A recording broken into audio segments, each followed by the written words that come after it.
Découvert le 19 novembre 2019 dans la ville de Wuhan, en Chine, le nouveau coronavirus s'est vite répandu à travers le monde, dont il a fait le tour en moins d'un an. Et en quelques mois, on enregistre par milliers le nombre des victimes. Ce virus invisible ne laisse rien sur son passage au moindre non-respect des mesures barrières mises à jour au fur et à mesure de la prise de conscience de son mode de contamination. Dans sa progression rapide à travers le monde, la Covid-19 s'est introduite au Gabon le 12 mars 2020, classant le pays dans le top 40 des États contaminés. Le premier cas recensé est un Gabonais ayant séjourné à Bordeaux en France. Un mois plus tard, celui qui était porteur du virus pour la première fois est désormais guéri après plus d'une vingtaine de jours sous traitement.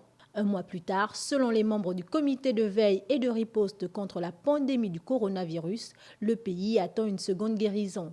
Le pays ne cesse de déployer des efforts de sensibilisation pour endiguer la propagation de la pandémie qui très vite est passée du type de contamination exportée à celui de contagion communautaire, au regard de l'augmentation inquiétante du nombre des malades.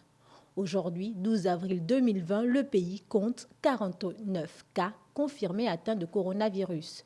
Le premier décès, selon les médecins, était lié à des complications de son diabète et d'un syndrome de détresse respiratoire aiguë. L'homme était âgé de 50 ans.